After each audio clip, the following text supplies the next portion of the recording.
Benvingudes i benvinguts a La Maraldina, el podcast dedicat a aspectes poc coneguts o poc investigats de l'obra de l'escriptora Mercè Rodoreda.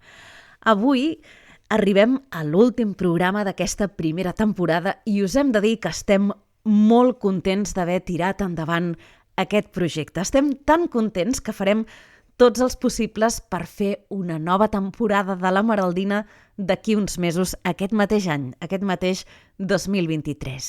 Hem de dir que una part important d'aquesta satisfacció que sentim té a veure amb la il·lusió que ens ha fet treballar amb el so, amb els recursos sonors, amb les músiques, amb els efectes de so, amb els sons ambient i posar tota aquesta creativitat sonora al servei d'una obra literària de tanta qualitat com és la de Mercè Rodoreda. Però, a més, una part destacada d'aquesta alegria, d'aquesta satisfacció que us dèiem, a l'hora de fer aquest podcast, també ha tingut a veure, i això és molt important, amb el públic i amb la comunitat que estem creant. Us hem de dir que sou fantàstics i fantàstiques, que aporteu idees, que comenteu els programes i que sempre totes les comunicacions que ens heu fet arribar han estat molt positives. I és per això que, per agrair-vos-ho, volem regalar 3 exemplars de Semblava de seda i altres contes, un recull editat per Edicions 62 i que molt amablement ens els ha cedit perquè fem aquest sorteig, a les 3 persones que ja sigui per Twitter o pel post que penjarem a Instagram ens segueixin i ens comentin o bé el programa d'avui o ens facin qualsevol altre comentari. Un programa que avui dediquem, per ser l'últim, a un tema que ens agrada molt i molt, Rodoreda i el mar.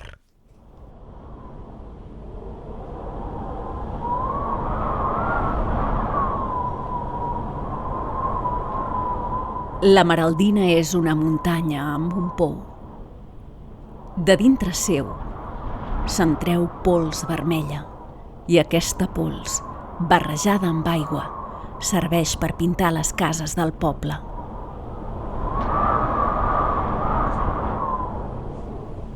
Totes les cases del poble són de color rosa. Totes, menys la del senyor. A la Maraldina, el vent hi bufa amb molta força. La Maraldina és una muntanya on s'hi va a somiar.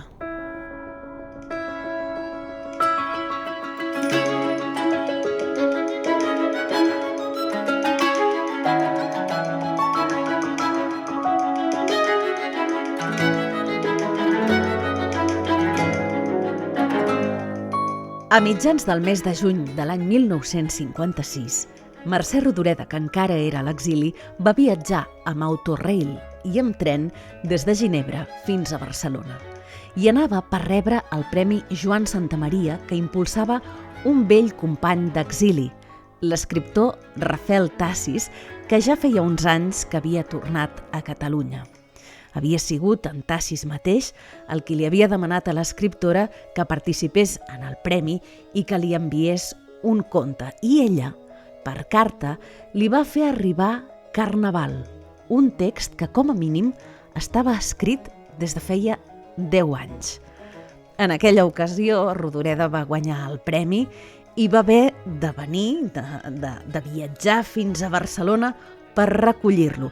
A la ciutat s'hi va passar una mica més de 2 setmanes. Va aprofitar, òbviament, per veure la mare, el fill, i a més també va anar a sopar en una taverna. Després, quan ho explicava per carta, deia allò va ser una animalada. Va anar a sopar a aquesta taverna que dèiem amb una 30 de persones per celebrar que Carnaval havia rebut el premi.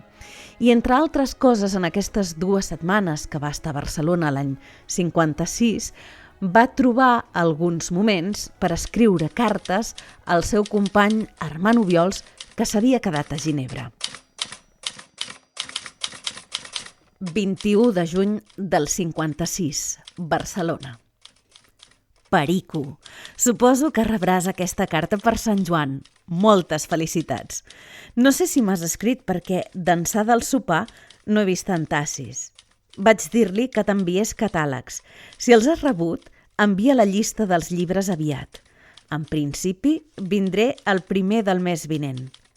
Fa un temps esplèndid, però surto poc i em passo el dia xerrant amb la meva mare i tinc un cap com uns 3 quartans. En Riba és estiuejar. T'envio una estampeta molt preciosa. L'excursió amb l'autocar per la costa la faré la setmana entrant. Itinerari: Barna, Arenys de Mar, Sant Feliu de Guíxols, S'Agaró, la Bisbal, Girona, Malgrat, Barna. Em fa il·lusió, perquè no conec res de Catalunya. Adeu, una bona abraçada i fins ben aviat. Mercè. Així és com hem pogut escoltar. Rodoreda va fer un viatge a la Costa Brava. Va ser justament el divendres 29 de juny de l'any 1956, que era dia de Sant Pere. I va anar amb autocar, això ho sabem, i sabem que específicament hi va anar amb un pullman. A les cartes diu que un amic seu de joventut, ara, en aquesta època, tenia una empresa d'autocars amb pullmans i li havia ofert, precisament com a regal, aquest viatge.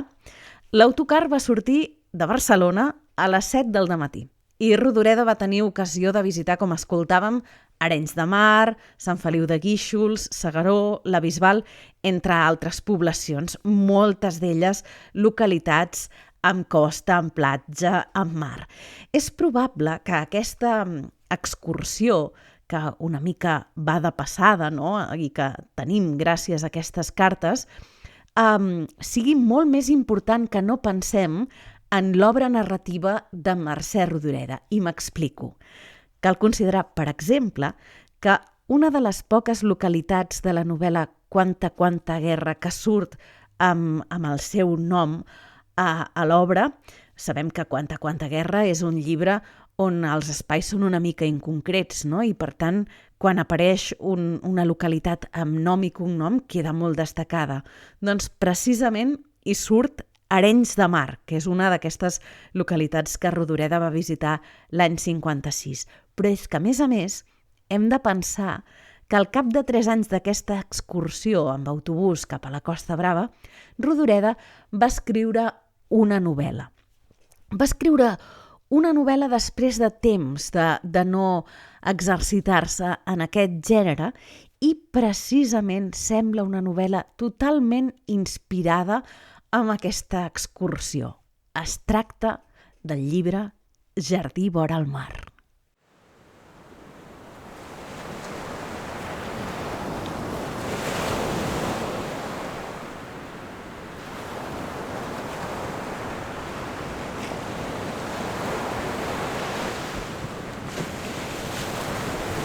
A mi sempre m'ha agradat molt saber les coses que els passen a la gent, i no perquè sigui un batxiller, és perquè estimo les persones i els amos d'aquesta casa me'ls estimava.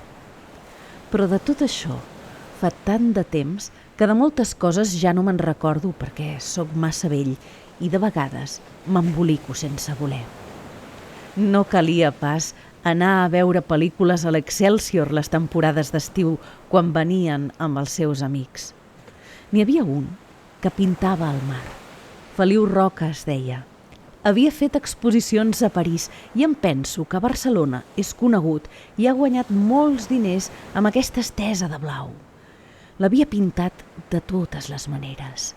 Tranquil, boig, amb les onades altes, amb les onades baixes, verd de color de por i gris de color de núvol. Marines.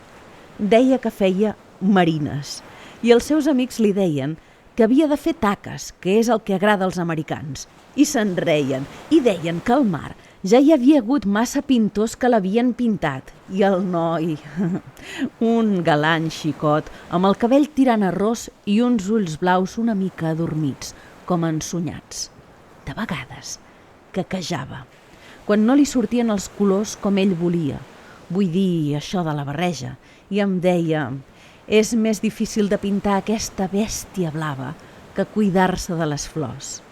I jo li contestava: ja té raó, ja.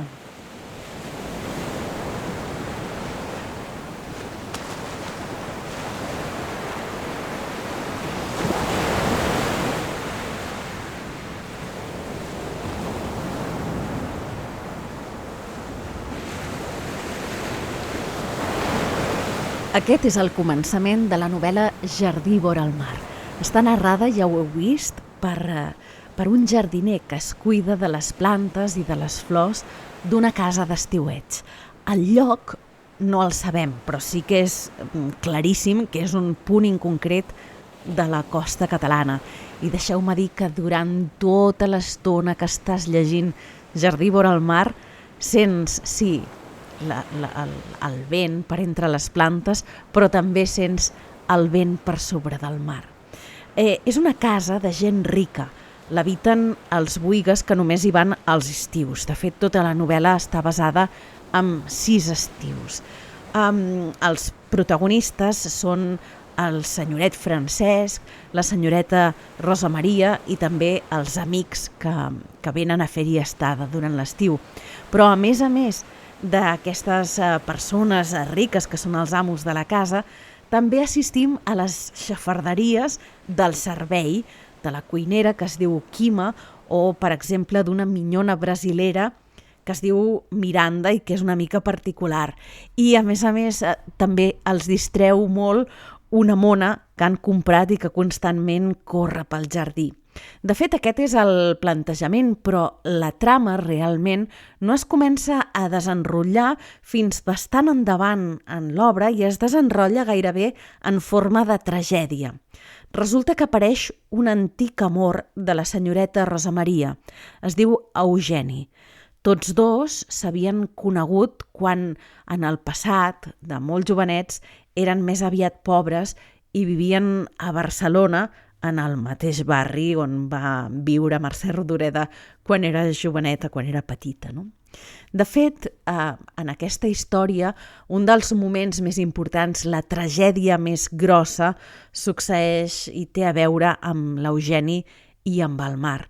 I deixeu-me dir que hi ha un dels moments més memorables de la prosa de Mercè Rodoreda és quan el jardiner va a Barcelona a casa dels pares de l'Eugeni. Jo us recomano molt que llegiu aquesta novel·la, Jardí vora el mar, perquè potser és una de les que passa més desapercebuda, però és preciosa i en concret aquesta llarga escena en una casa és molt i molt viva.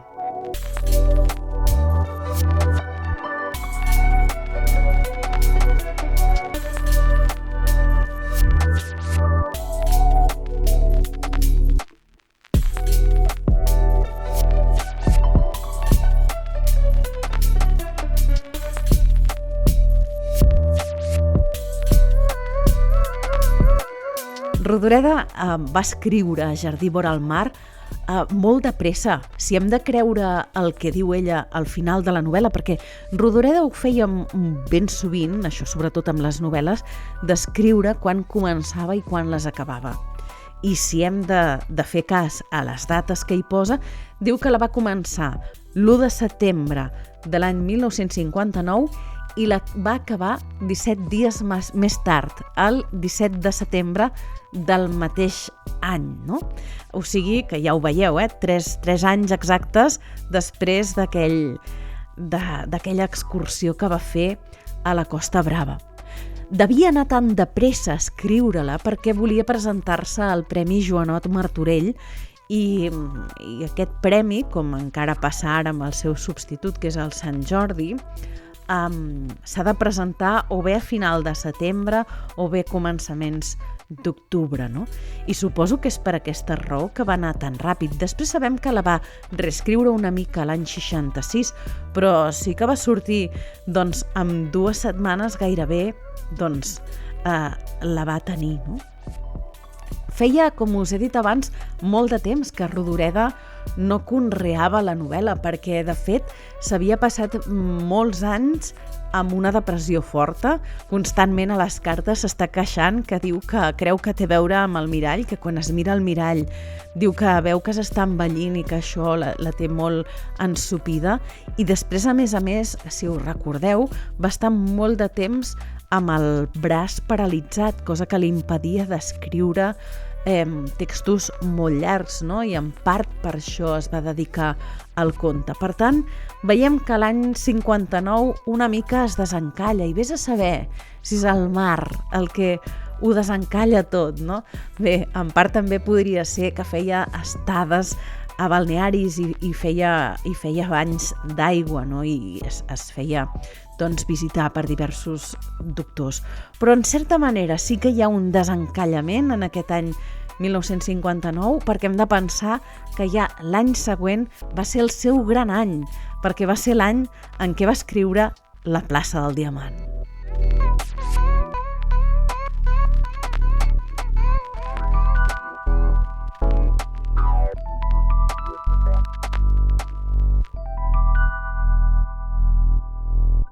De fet, potser passa poc advertit, però en realitat el mar és una constant importantíssima a l'obra de Mercè Rodoreda, i no només a la novel·la Jardí vora el mar, que porta el nom al mar en el seu títol. Si voleu, us faig una mica un repàs del que així de manera ràpida, mentre preparava el guió d'aquest programa, he pogut recordar aquells passatges en els quals Rodoreda parla sobre el mar, però segur que n'hi ha molts d'altres. Ja en una de les seves primeres novel·les, a l'Home, veiem que hi fa sortir el mar. És aquell moment en el que en Joan i la Loma van fins al port de Barcelona per recollir en Robert, que ha arribat d'Amèrica, i estan esperant-lo mentre arriba el vaixell, no? I ell baixa del vaixell i després pugen, crec que és amb taxi, cap a casa, no? Però també a l'obra més important, a la més important o a la que li va donar el reconeixement i l'èxit, que és La plaça del Diamant, veiem que hi ha un moment que Rodoreda fa sortir al mar quan Colometa està embarassada, que van a la platja amb en Quimet i crec recordar que ella va amb la panxa, no? Tota rodona, i en Quimet aguanta la tovallola perquè es canviï. Però com he dit abans, també a Quanta guerra surt Arenys de Mar i també una caseta al costat del mar. I fins i tot hi ha una noia que es diu Isabel que fa veure que es suïcida tot entrant a l'aigua d'una platja. Però hem de dir que no només a les novel·les surt al mar, perquè en els contes Rodoreda també fa sortir-lo molt. I en part potser tingui a veure amb el molt que li agradava l'Odissea, que és una obra immensa, aquest llarg poema on el mar té una presència enorme. Fixem-nos ara a veure en els contes quina presència té. Per exemple, a 22 contes, a la Sang, hi ha un moment on els dos protagonistes van a Premià de Mar a la platja. I això és important perquè el seu avi, l'avi de Mercè Rodoreda, era nascut precisament a Premià de Mar. O sigui que això d'Arenys de Mar, Premià de Mar, tenia ressonàncies, no? en la vida de la família. I no només aquí, a 22 contes, també hem de pensar que La meva Cristina i altres contes, publicat l'any 67, fixeu-vos-hi, és un volum molt marítim. Per què? Doncs perquè el primer conte que obre el recull es titula El mar. I després l'últim dels contes, el conte que clou, que és un conte fantàstic, que si podem a la pròxima temporada hi dedicarem un capítol, perquè és un conte espectacular, es diu La meva Cristina i sona així.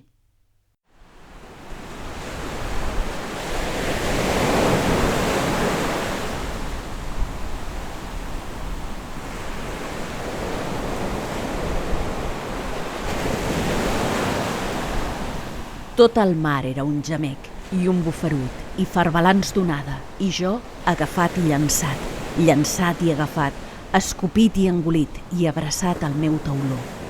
Tot era negre, el mar i la nit, i el Cristina enfonsat, i els crits dels qui es morien per l'aigua ja no se sentien. I vaig tenir esma de pensar que només quedava una persona viva i que era jo, per la gran sort de ser només mariner i estar a coberta quan tot va començar a anar malament.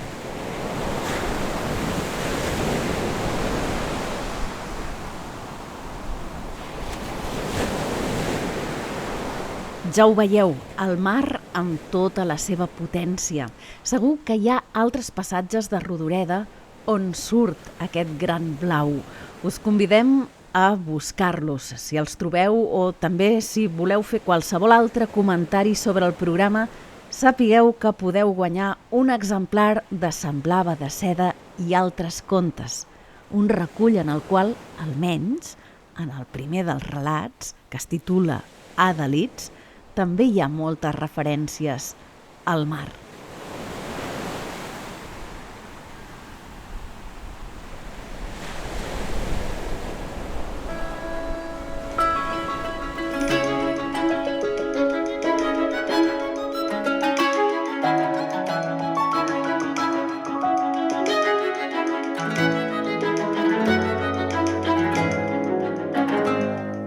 Aquí acaba la primera temporada del podcast La Maraldina. L'Albert García López i jo, l'Eva Comas Arnal, us donem les gràcies per haver-nos fet tanta companyia.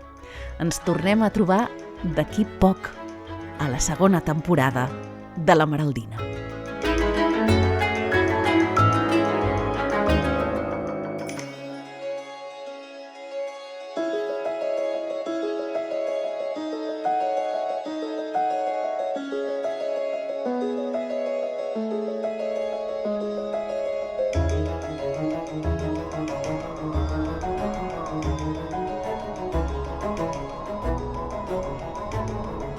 La Maraldina és una muntanya coberta de brugueres.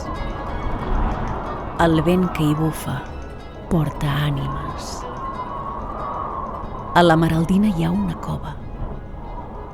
A dins de la cova s'hi pot viure una segona vida.